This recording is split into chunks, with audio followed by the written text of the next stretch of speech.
ஒரு மிகப்பெரிய மலையவே கொடைஞ்சு அதுக்குள்ள 5 கோடி லிட்டர் தண்ணியை சேகரித்து வச்சிருக்காங்க ஜப்பான். எதுக்காகனா உலகத்தோட ரொம்ப ரொம்ப ரொம்ப குட்டியான ஒரு பார்ட்டிக்குள்ள அவ்வளோ பெரிய தண்ணி தொட்டிக்குள்ள தான் தேட போகிறோம் அப்படின்னு சொல்கிறாங்க.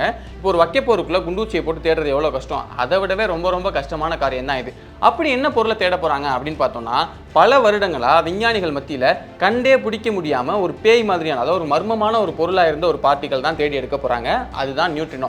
ஒரு 10 வருஷத்துக்கு முன்னாடி நம்ம தமிழ்நாட்டில் தேனி பக்கம் கூட ஒரு மலையை கொடைஞ்சு அங்கே நியூட்ரினோ ஆராய்ச்சி பண்ண போகிறாங்கன்னு சொன்னோம் இல்லையா, அதே நியூட்ரினோ தான். இந்த நியூட்ரினோங்கிறது பிக் பேங்கில் ஆரம்பிச்சு சூரியனில் நடக்கக்கூடிய அந்த நியூக்ளியர் ரியாக்ஷன்ஸ், அதுக்கப்புறம் நம்ம பவர் பிளான்ட் நடக்கக்கூடிய நியூக்ளியர் ரியாக்ஷன்ஸ், இந்த காஸ்மிக் ரேஸ் நம்ம பூமி மேலே வந்து மோதுறது, இப்படி நிறைய நிகழ்வுகளில் தொடர்ந்து அது உருவாகிக்கிட்டே தான் இருக்குது. அப்படி உருவாகக்கூடியது நம்ம பிரபஞ்சம் முழுக்கவே பல லட்சம் கோடி நியூட்ரினோஸ் ஒவ்வொரு வினாடியுமே தொடர்ந்து பயணிச்சுட்டே தான் இருக்குது. எந்த அளவுக்கு இது அதிகம் அப்படின்னா, இப்போது 1 சென்டிமீட்டருக்கு 1 சென்டிமீட்டர் அப்படிங்கிற ரொம்ப கம்மியான அளவை நீங்கள் எடுத்துக்கிட்டிங்கன்னா, அதுலேயே ஒரு வினாடியிலேயே பல லட்சம் கோடி நியூட்ரினோஸ் ரொம்ப சுலபமாக பயணிச்சு போயிட்டு இருக்கும். அந்த அளவுக்கு நியூட்ரினோஸ் இந்த உலகம் முழுக்க, இந்த பிரபஞ்சம் முழுக்கவே பரவி இருக்கு. ஆனால் என்னதான் இது பிரபஞ்சம் முழுக்கவே பரவி இருந்தாலுமே அதோட சைஸ் பார்த்தீங்கன்னா ரொம்ப ரொம்ப ரொம்ப குட்டி. எந்த அளவுக்குனா, ஒரு ஆட்டம், அதாவது அணு எடுத்துக்கிட்டோம்னா அதில் எலக்ட்ரான் புரோட்டான்லாம் இருக்கும்ல, அதுவே ரொம்ப குட்டி தானே.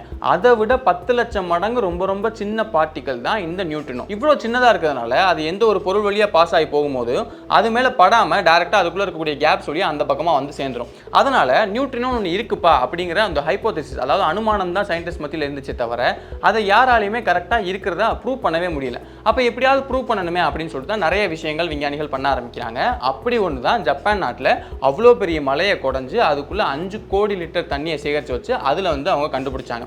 அதே எப்படி தண்ணியை சேகரித்து வச்சோம்னா அதில் வந்து இந்த நியூட்ரினோவை கண்டுபிடிக்க முடியும் அப்படின்னா, அதை பற்றி நம்ம ரொம்ப டீட்டெயிலான வீடியோ பண்ணியிருக்கோம். இந்த நியூட்ரினோங்கிறது என்ன, முத நியூட்ரினோங்கிறத எப்படி கண்டுபிடிச்சாங்க, அதுக்கப்புறம் அந்த தியரிஸ்லாம் எப்படி வந்துச்சு, எப்படி அதை ப்ரூவ் பண்ணாங்க அப்படிங்கிற பற்றி ரொம்ப டீட்டெயிலான வீடியோ பண்ணியிருப்போம். அந்த வீடியோ நீங்கள் பார்க்கணும்னு நினச்சிங்கன்னா அதுக்கான லிங்க் வந்து நம்ம சேனல் லோகோ கீழே இருக்கும். அதை கிளிக் பண்ணிங்கன்னா இந்த நியூட்ரினோ பற்றி இன்னும் ரொம்ப டீட்டெயிலான விஷயங்களை நீங்கள் தெரிஞ்சுக்கலாம். ஆரோக்கியமான வாழ்க்கைக்கு ஆராவில் ஹெல்த் மிக்ஸ் auravil.in வெப்சைட்ல இருந்து வாங்கலாம்.